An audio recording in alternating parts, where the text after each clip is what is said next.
سڵاوتان لێبێ ئازان خۆشەویستان لە بەرنامێکی دیکەی تایبەتدا لە بابەتێکی تایبەت کە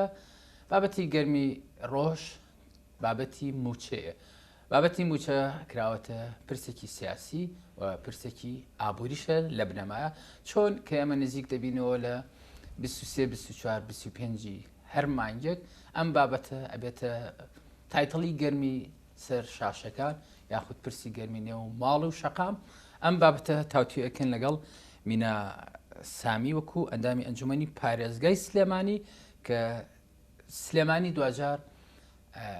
لەمپەڕە یاخود ڕێگرە یاخود قسە و باس لەسەر سلێمانیە کە داهات ناگەڕێنێتەوە بۆ مرکز یاخود بۆ وەزارەتی دارایی لەگەڵ خانم مینا سامی وەکو ئەندامی ئەنجومەن ئەم پرسە تاوتوێکین خێراتیت. سپاسی سلێمانی تیڤی بۆم دەرفەتە سپاس بۆ دوادوارین بتوانین کەڤەری بابەتەکە بکەین و زانیاری باش بدەین بە هەوڵ. منیش هەوڵەیەم پرسیاری جدی بکەم و بە تایبەتی کە ئێوە لە نێو بابەتەکەن وەک ئەندامی ئەنجومەنی پارێزگای سلێمانی پرسیار لەوە بکەم دەستپێک ئێوە چەندێک لینکتان هەیە کۆنتاکتان هەیە لەگەڵ پەرلەمانتارەکانە کە پەرلەمانتارەکان ئەم باسە ئەوروژێن و پرسیار لە وەزیرەکانەکەن دەست پێکەمێ بەو شێ بڕۆمەنێ پرۆگرامەکەەوە. ئێمە لە ئەنجومەنی پارێزگای سلێمانی لە ساڵی 2014 دەستمان بە کارەکانمان کردووە لە ڕێگەی لیژنەی یاساییەوە چەندین جار هەوڵمانداوە کە پرۆژەی بخێنە بەردەم پەرلەمان بۆ بابەتی دووبارە دەنگدانەوە بە یاسایی ژمارە 3 ئەنجومەنی پارێزگاکان و گۆڕانکاری و تعدیلاتیدا ئەنجام بدرێت لە ڕێگای لیژنە تایبەتمەندەکانی ناو پەرلەمانی کوردستانەوە. ئەم پەیوەندیانە هەر لە ساڵی دووەمی ئەنجومەنەوە دەستی پێکردووە لە کاتی دانانی پەیڕەوی ناوخۆی ئەنجومەنی پارێزگا و لە ساڵی 2017 جارێکی تر هەوڵی جدیتر درراوە ئەوە بووکە چەند خاڵێک لە ناو یاساکە گۆڕانکاری بەسەرکرا هەچەندێک خاڵەکان زۆر کەم بوون. ئێمە تەوقعی ئەومانە کرد کە زیاتر ئیش لەسەر ئەم یاسایە بکرێت بۆی دەسەڵاتی باشتر بدرێت بە ئەنجومەنەکان کە چاودێری و ڕقابەی کاروبارەکانی ناو پارێزگاکان بکەن. خۆشبەختانە هەفتەی ڕابردوو دەستەی سەرۆکایەتی ئەنجومەنی هەر سێ پارێزگاکانی سلێمانی و هەولێر و دوهۆک دانیشتنیان لەگەڵ دەستی سەرۆکایەتی پەرلەمانی کوردستان کرد هەر لەبارەی چەند خاڵێکی تایبەتمەند بە یاساکە و هەروەها ئەو دۆخە دارایی ئەنجومەنەکان بە شێوەیەکی گشتی و دۆخی دارایی پارێزگاکان و ئەو خزمەتگوزاریانەی کە پێویستە وەکو تاواکاری ئیشی لەسەر بکرێت و بگەیاندرێتە جێگەی مەبەست. ئەنجومەنی پارێزگای سلێمانی لە ساڵانی ڕابردوو هەوڵی زۆر جدی لەسەر ئەم پەیوەندیە داوە چکە ئێمە بەپێی یاساکە کە کارەکەین لە ژێر چاودێری پەرلەمانی کوردستانە کارەکەین. ئەنجومەنێک نییە باڵاتر بێ لە ئەنجومەنی پارێزگاکان لەسەر ئاستی پارێزگا و ئیشوکارەکانیان لە ژێر ڕقابەی پەرلەمانی کوردستانە بێ بۆ یەکە ئەم پەیوەندیانە بۆ هەردوو لە گرنگن و پێویستیشت لە هەمان کاتە بۆ ئەوەی کە جۆرە لێک تێگەشتنەیەک هەبێت لە نێوان هەردوو موسسەکە لەسەر ئاستێکی باڵاکە موسسەیەکی دەنگپێدرا و شەرعی هاوڵاتیان متمانەیان پێداوە و هەم لە ڕووی دانانی یاسا زەڕورەکان کە پێویستە کاری لەسەر بکرێت چکە خۆتان نەزانن یاساکان لە دوو ڕێگاوە یاخۆت ئەوەتە ئەنجومەنی وەزیران ئاراستەی پەرلەمانی کوردستانیەکە یاخۆت ئەوە تا وەکو پێشنیارێک لەلایەن ئەنجومەنی پارێزگاکانەوە ئەدرێتە پەرلەمان مەعەدا ئەو ڕێکارانی تری پەرلەمان خۆی کە بە چەند واژوویەک یاخۆت پێشنیاری چەند ئەندام پەرلەمانێک و چەند یاخۆت لیژنەیەکی تایبەتمەند کە ئەدرێتە دەستەی سەرۆکایەتی پەرلەمان بۆ یەکە ئەم جۆرە پەیوەندیانە هەر لە سەردەمی دەست بەکاربوونی لە سەرەتای دەست بەکاربوونی ئێمەوە وەکو ئەنجومەنی پارێزگا کارمان لەسەری کردووەوە بە بەردەوامش بە دوواداچوونی بۆ کراوە. پرسیارەکەم لەوە بوو چەندێک داتا ئامار و ئەرقام ئێوە ئەدەن ینی دەدەنە پەرلەمانتارەکان بۆی بەرچاوڕوونیەک هەبێ و ئەو پرسە چۆن بە ئاڵۆزی بەڵێڵی نەمێنێتەوە. خۆی بابەتی داتا لە هەرێمی کوردستان بە شێوەیەکی گشتی داتا لە ئەنجومەنی پارێزگاوە وەرناگرێ داتا بۆ ئەنجومەنی پارێزگا دێت چۆن ئەمە دوو جۆرە ڕقابە هەیە بەسەر ئەو دایرانەوە. یەکەمیانەوەیە کە ئەندامی ئەنجومەن بە شێوەیەکی ڕاستە و خۆی ئەچێ سەردانی مەیدانیەکە بۆ هەر بابەتێک بێجا بە دیاریکراوی ناڵێن بابەتێکی تایبەتمەند هەر بابەتێک بێتە پێشەوە و پێویستی بەداتا بێ خۆی بە شێوەیەکی ڕاستە خۆچێتە سەر شوێنی ئیشەکە یاخۆت پرۆژەکە کارکردنەکە هەر چێک بێ لەوێ بە شێوەیەکی مەیدانی ئەو زاریارە کۆکاتەوە یاخۆتەوەتا لە ڕێگەی دائیرەی تایبەتمەندەوە فەرمانگەی تایبەتمەندەوە ئەو داتانەی دەست ئەکەوێ بابەتێک نییە کە تۆ بڵێ ئەنجومەنی پارێزگای سلێمانی داتا پێشکەش بە پەرلەمانی کوردستان کە تەنانەت پەرلەمانی کوردستانش بە هەمان شێوە ئەو داتانی دەسەکەوێ ئێوە دەستان ئاوەڵایەکە دەستانگاتەوە و زانیاریان یاخود دەرگا لەسەر پشکە خۆی یاسای ژمارەسەی ئەنجومەنی پارێزگاکان ئەو مافەی بە ئەنجومەنی پارێزگاداوە کە چاودێری و بەدووادا چوومکە بۆ هەر بابەتێک کە شمولی سنووری پارێزگاکات بێژگە لە بابەتی پێشمەرگە و زانکۆ کە ئەم دوو بابەتە لە دەسەڵاتەکانی ئێمەنیەوە لە هەمان کاتشدا ئێمە بێ ئەومان لەبیر نەچێت کۆمەڵی بابەت هەیە دەسەڵاتی هەرێمی کوردستانە کە هی فدرالی هەرێمی پێوترێ هەرێمی پێوترێ کۆمەڵە دەسەڵاتیش هەیە کە دەسەڵاتی فدرالیە حکوومەتی عێراقا ئێمە ناتوانین بڕیار بدەین بۆ ئەو بابەتانەی کە دەسەڵاتی هەرێمین یاخۆ دەسەڵاتی فیدرالین ئێمە تەنها ئەتوانین بڕیار بۆ سنووری پارێزگاکە بدەین بەپێی ئەو خاڵبەندانەی کە یاساکە بۆی دیاری کردوین بەڵام ئەکرێ لە بابەتەکانی تر کە جیاوازن و لە دەسەڵاتەکانی خۆمانین پێشنیار و ڕوونکردنەوە و موسەوەدەی تێگەشتن بدەین بە لایەنەکانی تر ئەو پرسەی کە لە چەند ڕۆژی ڕابردووە لە پەرلەمانە وروژێنرا و بە تایبەتی وەزیری دارایی ئەنی کەەوە زانیاریتان هەیە و لە نێو واقعەکەشان چەندێک ئەو گلەیانە ڕەوان لەلایەن خودی دانیشتوان یاخود میدیای سلێمانیەوە کە وروژێنرێ گلەیەکانی موچەخۆران یاخود ئەحزابی سیاسی لە سلێمانی یعنی بەو شێوەی ڕەوایە کە تەبەن بە بەراوردی دۆک سلێمانی ئەڵێم وەکو تەسلیمکردنی داهات و پارەی خاڵە گومرجەکان خۆی پرسی خاڵە گومرگەکان و پرسی داهاتی سنووری پارێزگای سلێمانی و پرسی موچەخۆرانی هەرێمی کوردستان تاکو ئێساکە بابەتێکە لە پرۆسەدایە پرۆسی گفتوگۆ لە هەردوو لایەنەوە هەم پرۆسی گفتوگۆی سیاسی هەم پرۆسی گفتوگۆی حکومی ئەوەی کە پێوەترێت ڕێکارەکانی کە لە پەرلەمانی کوردستان و ئەنجومەنی وەزیران ئەبێ ببردرێ کابینەی نوێمی حکوومەتی هەرێمی کوردستان کاری زۆر جددی و باشی کردووە بۆ کارکردن لەوەی کە بژانەوەیەکی ئابووری لە سەرانسەری هەرێمی کوردستان بکرێت و بە شێوەیەکی تایبەتمەندش پارێزگاکان و ئیدارەکان چۆن کۆمەڵێک بڕیاری دەرکردو بە تایبەتی ئەو بڕیارانی کە ئەگەڕێتەوە بۆ 5 ساڵی 2021 کە دەسەڵاتی یاوە بە پارێزگاکان و دەسەڵاتی یاوە بە ئیدارە سەربەخۆکان کە لە بواری وەبەرهێنانەوە بڕیار بدەن بڕیارەکەی شۆڕ کردوتە خوارەوەی کە پێوەترێت شۆڕکردنە خوارەوەی دەسەڵاتەکانی ئەنجومەنی وەزیران و وەزیرە تایبەتمەندەکان بۆ پارێزگاکان و بۆ ئیدارەکان ئەمەش خۆی هەر ئەو نیاز پاکەی حکوومەتی هەرێم دەرئەخا بەرامبەر بە پارێزگاکان کە زیاتر مەبەستی لە خزمەتکردنی ئەو پارێزگایانەیە و هەروەها گەیاندنی داواڕەواکانی پارێزگاکان بواری جێبەجێکردن و بڕیارداندا لەبەرەوە ئەم بابەتە دوو ڕوو ئەگرێتەوە خۆی هەم بابەتەکە سیاسیە هەم بابەتەکەش حکومیە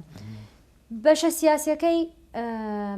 ئەوەی کە زۆربەی بەڕێزان لە پەرلەمانتارەکان و وەزیرە بەڕێزەکان و هەروەها ئەندامانی ئەنجومەنەکانش باسییان نەکردووە من پێم خۆشە ئەمڕۆ لە بەرنامەکەی جەنابە زۆر بەڕاشکایی باسی کەین بۆ یەکەم جار لە ڕاستیدا ئەم کەم و کووریە ئەگەڕێتەوە ئەم ڕنگدانەوە خراپەی کە لەو بابەتەیە هەیە ئەگەڕێتەوە بۆ ڕێککەوتنە سیاسیەکانی پێش تەشکیلکردنی حکوومەتی هەرێمی کوردستان خۆتان نەزانن هەموو حکوومەتێک لە هەموو جیهانە لە هەر شوێنێکی جیهانە بێت بە ڕێککەوتنی سیاسی دروستەکرێت حکوومەتی هەرێمی کوردستانش وەکو هەر گەیمێکی سیاسی لە جیهانە بە ڕێککەوتنێکی سیاسی لە نێوان سێ حیزبی دیاری کراوە کە پارتی و یەکێتی و گۆڕان دروست کراوە ئەم ڕێککەوتنە سیاسیە خاڵوبەندی خۆی تێدا هەیە و هەمووشی واژووی کردووە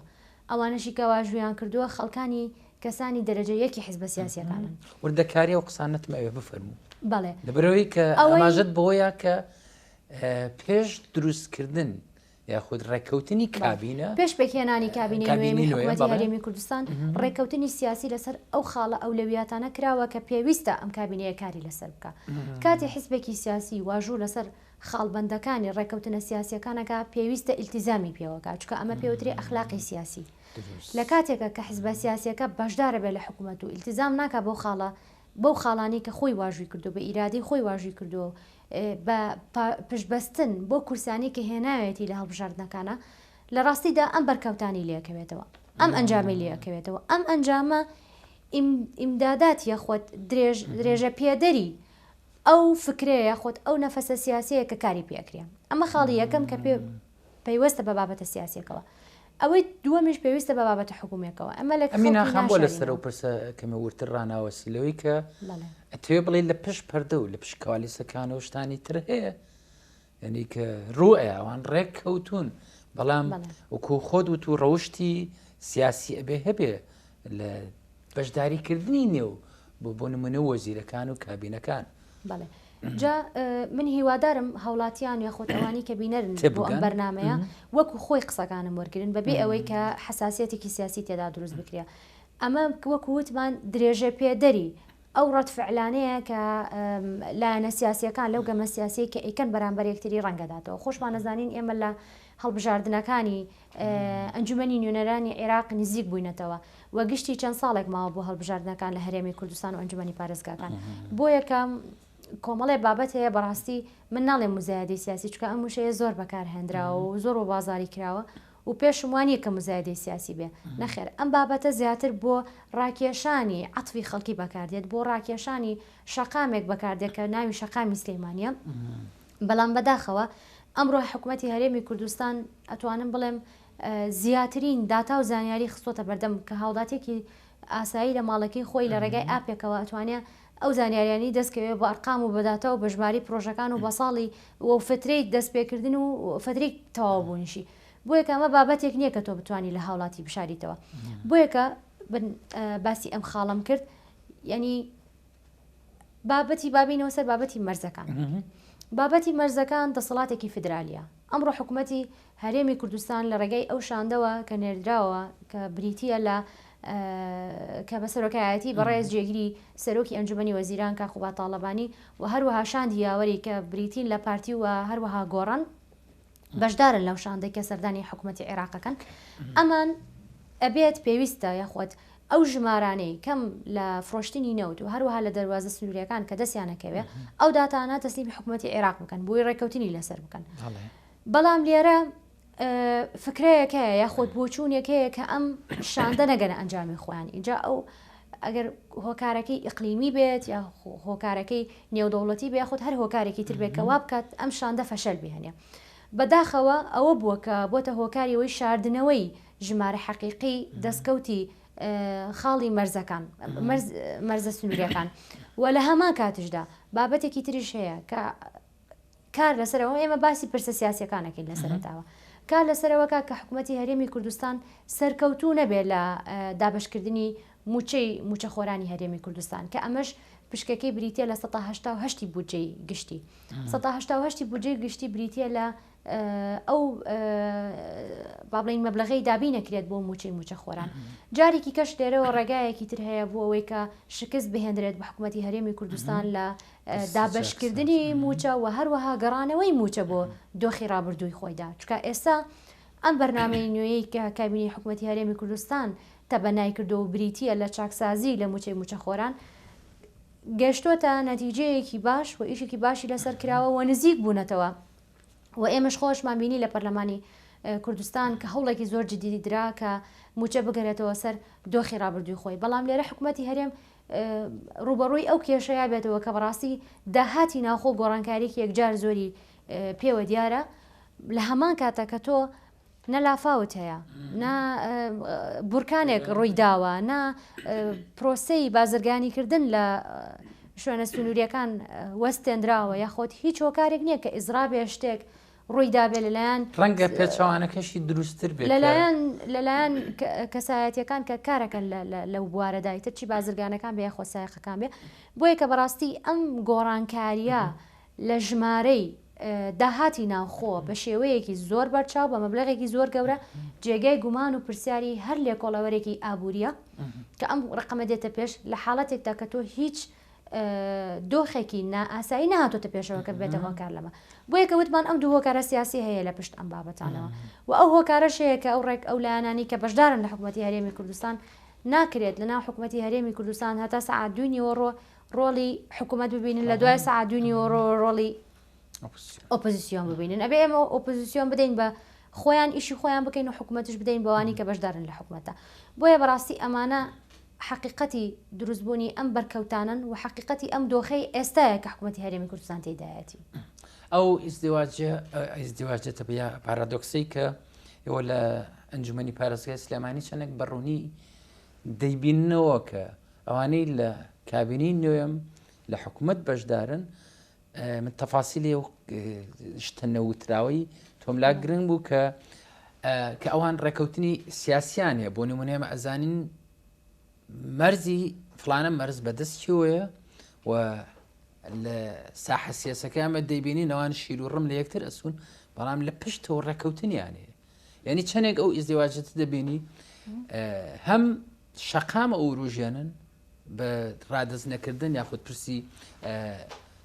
ڕادستکردنی داهاتی خاڵە گومرگەکان بە مەرجە هەل لە نێو قسەکانی بەڕێستان ئاماژەت بۆیە کە داهات بەرز بۆتەوە بە حکمی کەمبوونەوە یاخود بەرەو نەمانی کۆڤید-19 ڤایرۆسی کۆرۆنا کە لە خاڵە گومرگەکانە هاتوچۆ داهات زیاتر بوو بەڵام کە لە ئەنجامە تەسلیمکردنی داهاتەکە بینن و کەمتری کردووە لە چەند مانگی ڕابردوو کە قەیرانی ڤایرۆسی کۆرۆنا هەبوو. بەڵێ لە حقەدا من پاساو ناهێنمەوە بۆ حکوومەت لە کاتێکدا کە لە پرسیارەکەی جەنابتەوە با دەست پێکەڵ کە ئەڵەی مەرزێکی دیاریکراوە بە دەستی کەسایەتێکی دیاریکراوەیە یاخۆت داهاتی ناوخۆ لە ڕێگای کەسێکی دیاریکراوە کە ڕێگری لێکرێ بۆیەکە من پێم وایە حکوومەت دەتوانێت ڕێکاری زۆر یاسایی و قانونی و تەنانەت دەتوانێت ئەو پرسە بێنێتە ناو پەرلەمانی کوردستان کە دەستکراوەیان بکە ئیش لەسەر ئەو خاڵانە بکەن کە داهات لە دەستێکی ئەمینەوە بگاتە دەستێکی ئەمین و بۆ خەڵکانێکی بۆ خەڵکی دانیشتوانی شارەکە خەرج بکرێت بۆ نمونە با نمونەیەکی بەسیط بێنینەوە کە ئەو هەشتەوە 5 ملیۆن دۆلارەی کە لە داهاتی شاری سلێمانی کەمی کردو بۆ 55 ملیۆن دۆلار ئەگەر بێت و هۆکارێکی تایبەتمەند هەبێ بۆ ئەم بابەتە وەکو جەنابەت باست کرد نەلافا و ڕوویداوە نە بورکان ڕوویداوە نە ئیزراب ڕوویداوە لەلایەن کرێکارانەوە ناوە تا کە قەیرانێکی دارایی ڕووی کردووە بەعکسەوە ئێمە بگرە نرخی نەوت زیادی کردووە پێداویستی بازار چکە ئەومان لەبی نەچێت لەلایەکەوە حکوومەتی هەرێمی کوردستان نزیکەی 708 پرۆژەی وەبەرهێنانی ڕێگە پێداوە کە موافقەیان وەرگرتووە پەسەند کراون لە ئەنجومەنی وەزیران کە کار بکەن ئەمە پێویستی بە کەرەستا بێ کەواتە بوژانەوەی اقتصادی یاخود بوژانەوەی ئابووریەوەی کە پێوترێ کابینی نوێمی حکوومەتی هەرێمی کوردستان زۆر بە جدی کاری لەسەر کردەوە ئێستا ئێمە ئەنجامەکەی بینین ئەمانە هەمووی هۆکارن بۆەوەی کە داهات لە 85 ملیۆنەکەەوە ببات زیاترش بکات لەمە بگاتە 200 ملیۆنش بەڵام کە ئێمە بینین بۆتە 55 ملیۆن پرسیارەکە ئەوەیە ئەم کورتێنانە لە چی خەرج کراوە و پرسیارێکی کەش با ئەمە یارمەتی دانی خەڵکە و یارمەتیداری مستەسمر و هاوڵاتیانە کە بیر لەم خاڵە بکەنەوە باشە کاتێککە زیاد ئەکا بۆ کێ خەرجەکرێ من حەزەکەم ئاماژە بە چەند پرۆژەیەک بدەم کە لە ساڵانی هەر لە دیاری ینی لە فترێکی زۆر دیاریکراوی هەر ئەم ساڵە کە پەسەند کراوە لە حکوومەتی هەرێمی کوردستان خلالی ئەو 2 ساڵێک کە دەست بەکار بووە ئەکە لەوانە ڕێگای نێوان سلێمانی قەڵاتزیە و ڕێگای نێوان سلێمانی کەلار و دانانی بەردی بناغی جادەی 100 مەتری سلێمانی شەقامی 100 مەتری سلێمانی و هەروەها دانانی بەردی بناغی پرۆژەی بەنداوی ڕانیا ڕستانەتانەیە بڵێمانە چەند جار ئەمە بگرە نا ئەمە تازەیە خلالی 2 ساڵ ئەمانە هەمووی کراوە ئەم خزمەت گوزاریانە گەیاندراوە و بە کوژمێکی دیاریکرا و پاری بۆ خەرج کراوە و هەروەها بەهانە هاتنەوەی حکوومەتی هەریان بۆ کێشە لە ناکاوەکانی کە دروستە بێ لە شاری سلێمانی بۆ نمونە بابەتی خەسخانەی هیوە و هەروەها چەندین پرۆژەی تری ئیسtisماری کە نزیکەی 233 پرۆژەی وەبەرهێنان کە لە سلێمانی ڕەزامەندی بۆ دراوە 23 پرۆژەی بۆ هەڵەبجەیە 57 پرۆژەی بۆ گەرمیانە و هەروە حەڤە پرۆژەی بۆ ڕانایە باشە ئەم هەموو زائیدەن بابەتی بە بازاریکردنی گەنمی جوتیاران و هەروەها بابەتی بەرەنگاربوونەوەی وشکە ساڵی لە هەرێمی کوردستان ئەم هەموو مەبلەغە گەرتۆ بێ کۆیکەیتەوە بە دەقاتی ئەو داهاتە ناخۆیە دێت کە ئێمە بەدەستمانەکەوێت وەکو پارێزگای سلێمانی و ئەینێرین بۆ حکوومەتی هەرێمی کوردستان مەبەستم لەوە دێ ئەم مەبلەغە کە نێردراوە بۆ پارێزگای سلێمانی تکاکەم ئەمە بە هەڵەتیان نەگەیاندرێت بۆ هاوڵاتیان ئەمە فرۆشتنەوە نیە ئەمە واجبی حکوومەتی هەرێمی کوردستانە بەرامبەر بە خەڵکی سلێمانی بە شاری سلێمانی بەڵام خۆ ئەرکەکەی سەرشانی خۆی جێبەجێ کردووە کاتێکە داهات لە شارێ زیادەکە هەر بۆ خزمەتکردنی ئەو شارە بەکاردێتەوە هەر بۆ بەکاردێتەوە بەڵام کە کەمەکە بۆ خزمەتکردنی کێیە پرسیارەکە ئەوەیە کە زیادەکە بۆ خزمەتکردنی دانیشتوانی شاری سلێمانیەوە بگرە لە بودجەی گشتی ئەوەی کە دەستمانەکەوێت لە فرۆشتنی نەوت و لە خاڵە گومریکیەکان و هەروەها لە چەند بابەتێکی تر کە حەوت خاڵی دیاری کراوە ئەمانە بە شێوەیەکی یەکسان لەسەر بنەمای ژماری دانیشتوان بەسەر سەرجەم پارێزگاکانە خەرجەکرێت سلەیمانیش لەمە بەشدارە باشە کاتێکە داهات زیادەکە بۆ خزمەتکردنی شار زیادەکە بەڵام ئەیکەمەکە بۆ خزمەتکردنی کێکەمەکە ئەمە پرسیارە مەفروض وایە هاوڵاتیان لە خۆیانی بکەن لام گرنگە و نەیشارینەوە زۆر بەڕوونی قسە لەسەرەوە بکەین کە ئەوەی کە ڕێگرە ئەشخاصە یعنی کەسە و پەیوەندیەکی یاسایی یاخود لە نێو حکوومەت نییە کە ئەم داهاتی سلێمانی کە ڕێژەیەکی زۆرە تەسلیم بە مرکز ناکرێت لەلایەن ئەشخاصەوە قاچاقی ئەکرێ لە نیوەشەوە ینی تەراتێنی مەرزەکان ئەکرێت بە مەرجێ ئەمە کە دەیبینین و لە پارێزگای سلێمانی حەوت خاڵی گومرگی هەن لەم حەوت خاڵە گومرگیەکە داهات ناگەڕێتەوە تاوان بەڕێستان لە نێو قسەکانی پێشووتر تا ینی بەڵێ وتان ئێمەستایشی ئەم حکوومەتە ناکەین بەڵام خۆ ڕێگری و دەستگیرۆیی حکوومەتیش ینی دەستگیرۆیی ناکرێت و ڕێگری لە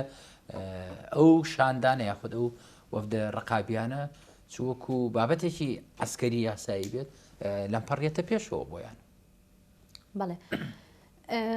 ئێمە پێشترش باسی ئەومان کرد ئەگەر بێت و کەم و کوڕێک هەبێت لەم بابەتە ئەگەڕێتەوە بۆ ئەو ڕێککەوتنە سیاسیە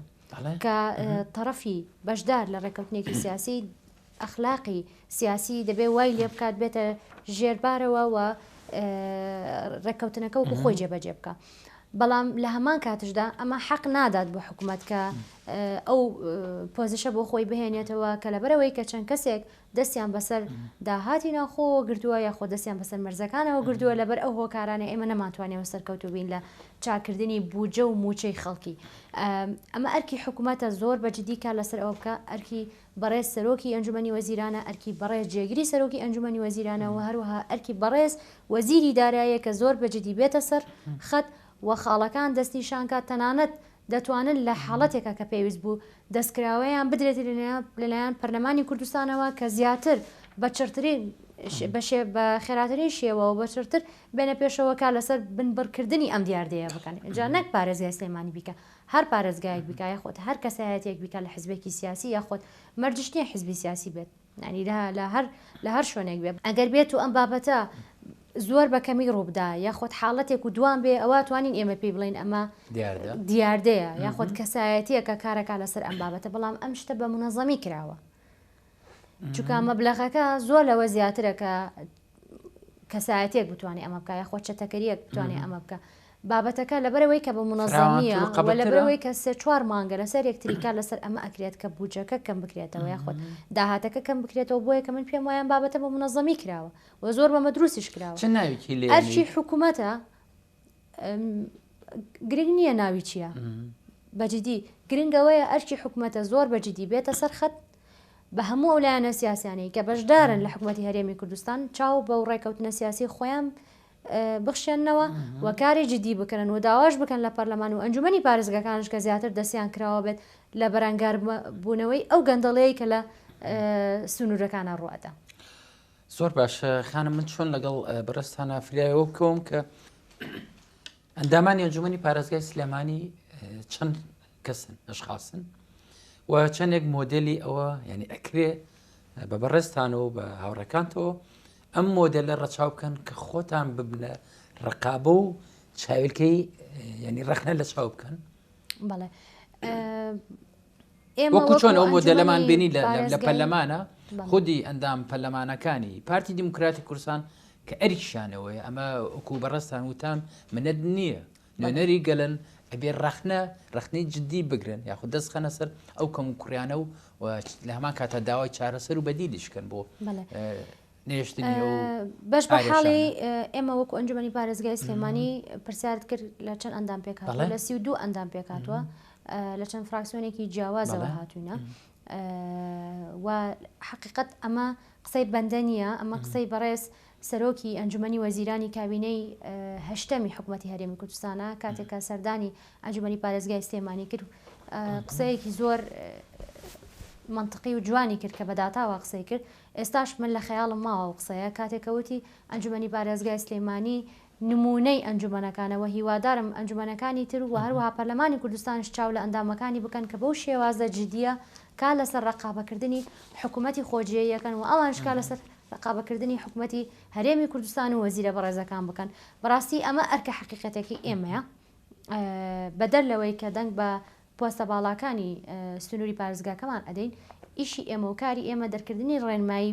بە جۆرەی ئەو دەسەڵاتانی کە یاساکە پێی داین و هەروەها چاودێریکردن و ڕقابەکردنی ئەدا و ئەرکی بەڕێوەبردننی حکوومەتە لەو کاڵێکی ئێرەیە.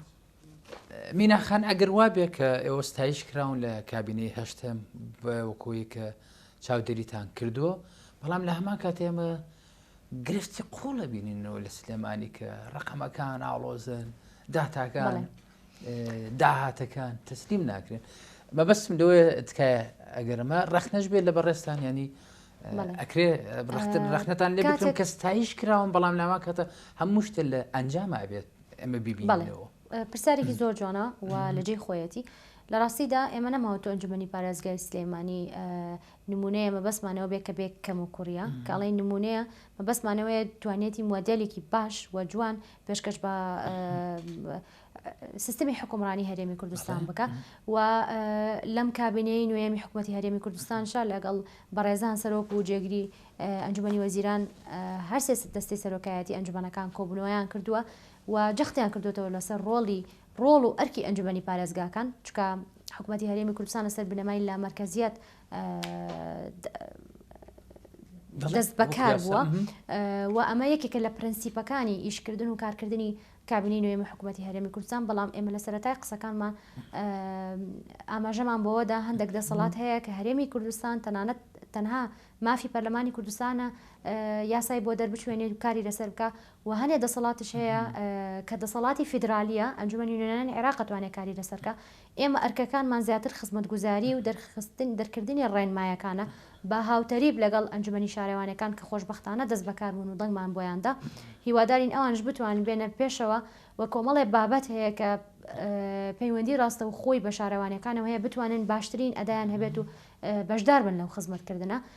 بۆیەکە ئەمە بەڕاستی دەسەڵاتەکان دیاریەکەن ئێمە تا چ ڕادەیەکە توانین تەداخڵکەین لە کۆمەڵێ بابەتە.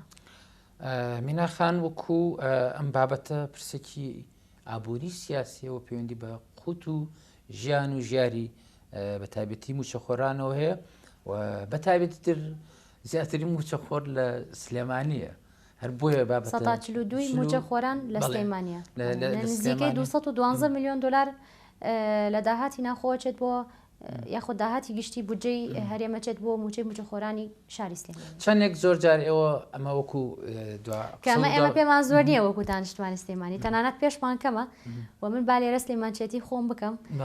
لە ڕاستیدا ئەو قوربانی دانانی کە بەڕاستی پارێزگای هەڵەبجە و ئیداری گەرمیان و ڕاپەڕین و چەمچەماڵ و ناو شاری سلێمانی و ئەو هەموو نەهامەتی کە بەسەری هاتوو لە سەردەمی حزبی بەعسە ئەو مافەی پێ ئەدا نەک 142 هەبێت تەنانەت زیاتریشی هەبێ بەڵام و پێشم وایە ئەو نەفەسە لەلایەن حکوومەتی هەرێمی کوردستانیشەوە هەیە چکە هەر بابەتێک کە لە ناکاو بێتە پێشەوە و پێویست بێ حکوومەتی هەرێم بە زووترین کات هاتوۆتە سەرخەت تەنانەت بە تەلەفۆنیە پەیوەندی کردو بە بەڕێز پارێزگاری سلێمانیەوە و ئامادە باشی خۆیان دەرخستووە کە بتوانن بە باشترین شێوە بە نزیکترین شێوە ئەو بجێ بنێرن و هاوکاری ئەو کەم و کورتیە بکەن کە ڕوو ئەدا لە ناو شارەکەدا. بۆیەکە ئێمە ئەوە نەبێت کە بە هاوڵاتیانی بفرۆشینەوە کە 142 موچەی موچەخۆران لە سلێمانیە ئێمە ئەوە بەڵام هەر زۆر بێ ئامار و ئەرقام عراق بە چه هەرێمی کوردستان بێ لە ڕووی داتاجیانەکانەوە زۆرترین موچەخۆر نابێ ئەوەنە بەسەر کۆڵی حکوومەتەوە بێن هەر بۆیە ئێمە ئەو بابەتە بابەتێکی جیاوازە بابەتێکی ترە بابەتی خۆی ئەگەر بێت و باسیەوەکەین 180 بودجەی گشتی حکوومەتی هەرێمی کوردستان بۆ موچەی موچەخۆران ئەڕوا کە ئەم ڕێژەیە بەڕاستی ڕاستە و حقیقەتە ئێمە لە ساڵانی ڕابردوودا وابزانام 2019 بوو چەند دانیشتنێکمان کرد لەگەڵ چەند پسپۆرێکی ئابووری کە کەسایەتی زۆر دیاری ئابووری هەرێمی کوردستان و دەرەوەشی تێدا بوو باسییان لەوە کردو و حقەتیان خستۆتە بەردەستی ئێمە کە ئەو ڕێژە زۆرە بۆ موچە ئەڕوات حەقی خۆی نیە تەنانەت بەڵام بەرامبەر ئەمە ئەنجومەنی وەزیران بڕیارێکی زۆر ڕێک و پێکی داوە بڕارێکی زۆر معقول و منطقی داوە کاتێک کە 1970ەکەی داناوە بۆ موچە خۆران بەڵام ڕێژەکی تری هێڵاوەتەوە بۆ خزمەتگوزاری و ئەو داهاتی کە دێتە دەستی نسبەیەکی باشی بۆ خزمەتگوزاری خرج کردووە کە ئەگەر بەهاتایە بکەوتایەتە ژێر فشاری عاتفی چەند لایەنێک یاخۆت فشاری عاتفی چەند شەقامێک کارێکی وەها کرا کە ئەو بودجێ هەمووی بۆ موچە خۆرانێ باشە خۆ هەرێمی کوردستان تەنها بریتینیان لە خەڵکی موچە خۆر تۆزانی ئەمڕۆ حکوومەتی هەرێم نزیکەی 422 خزمەتگوزاری بەلاش پێشکەش بە هاوڵاتیانەکە کە بەبێ ئەوەی کە باش بدەن یاخۆ بەبێ ئەوەی کە پارێ بێتە سەر هاوڵاتی ئەم 422 هەموو هاوڵاتیەک بەس فکرەکەم بگەنم هەموو هاوڵاتێک لە هەرێمی کوردستان مافی ئەوەی هەیە کە دەستی بگاتە ئەم 422 خزمەتگوزاریە بەبێ ئەوەی کە موچەخۆری حکوومەتی هەرێمی کوردستان بێ موچەخۆری حکوومەتی هەرێمی کوردستان مافی خۆیەتی لە کارتەکانی تەندروستی و ئەوەیە لە هەموو بوارەکان لە خوێندن لە کەرتی تەندروستی لەسەر جەم بوارە خزمەتگوزاریەکان نزیکەی 422 پێم وایە ئەگە هەڵە نەبم خزمەتگوزاری حکوومەتی هەرێمی کوردستان بەبێ بەرامبەر پێشکەش بە هاوڵاتیانێکە مەبەستی من ئەو بوو ئەم خزمەتگوزارێنی کە بەبێ بەرامبەر پێشکەش بە هاوڵاتیانە کرێت و مافی هاوڵاتیانە پێویستی بودجەیەکە بۆی دیاری بکرێت لە هەمان کاتە باجیشی زیاد کردووە کە دەبێ وابێ بەس فکرەکەم بگەنم منطق بوونەکەی ئیش و کارەکانی ئەم حکوومەتە ئەوەیە کە سەتی بودجەکەی تەرخان نەکردو بۆ موچە خۆران بەرامبەر ئەمەش کارەکە لە سەر زیادکردنی داهاتی ناوخۆ کارەکە لەسەر ئەوەی کە اقتصادێکی سەربەخۆی هەبێ هەرێمی کوردستان بەدەر لە احتیمادکردن لەسەر ناوتای پشت بە چەند بابەتێکی ترش ببەست دەستیش براوە بۆ کەرتانە دوا قسەم ئەمە ڕێی شەخصی خۆمە ینی لە هەر شوێنێ لە هەر وڵاتێک زیاترین سفر لەسەر دراوەکان هەبێ زۆرترین زیاترین قەیران هێوە کەمترین تێگەشتن هەیە ئەو سفرانە هەست ناکەی زۆر جار ئەم بابەتە سیاسی ئابووری وا لێ کردووە کە خەڵکی درەنگ تێ بگە یاخود زیاتر بابەتەکان دێ زەبەرخۆنە بکرێن خۆی لە ڕاستیدا من اختصاصم حتمەوە لە نێو ژمارەکانە تعاملەکەن بەشی ئەو کە ئەو بەشەی کە من کاری لە سەرەکەم زیاتر ئابووری نییە بەڵام پرسیارێکی معقول و منطقیە و بە حکمی ئەو بەدواداچوونانەی کە لە بواری ئابووریا کردومانە بۆ چکە ئینسان ڕوبڕووی کۆمەڵی بابەتە بێتەوە و پێویستە زانێ لەسەر کۆکاتەوە زیادکردنی ئەو سفرانە بەڕاستی ئەمە یەکێ بوو لە سیاسەتە فاشلەکانی حکوومەتی عێراق حکوومەتی فدرالی عێراق و نەیانتوانی لە ساڵانی ڕابردوودا لە دوای پرۆسی ئازادی کردنی عێراق و دانانی دەستوری عێراقی فدرال کار لەسەرەوە نەکرا کە ئابووری عێراق بەهێز بکرێ بەعکسەوە بەداخەوە ئەو لایەنە سیاسانی کە هاتنە سەر دەسەڵات هەموو ئەو سەر وەزیرانەی کە یەک لێ دوایەکەی هاتنە سەر دەسەڵات و دەسەڵاتیان وەرگرت زیاتر ئیشیان بۆ بەرژەوەندی حیزبەکان و چەند کەسایەتیەکە کرد لە عێراقا ئەمەش وای کرد کە زیاتر ئابووری عێراق بتەپێ و فەشەلیان بەو ئابووریە هێنا ئەمە شێکێک لە فەشلانەوەیەکێک لەوانەوە بوو زیادکردنی ئەو سفرانە بوو بۆ دراوی عێراقی دنیا سپاس بۆ مینا سامیۆگە ئەندامی ئەنجومەنی پارێزگای سلێمانی زۆر بە خێراتی سپاس بۆ ئێوەش سپاس بۆ بەڕێستە خێراتی خۆشەویستان و ئازیزان ئێوەش هەمیشە بەختەوەر و تەندروست بن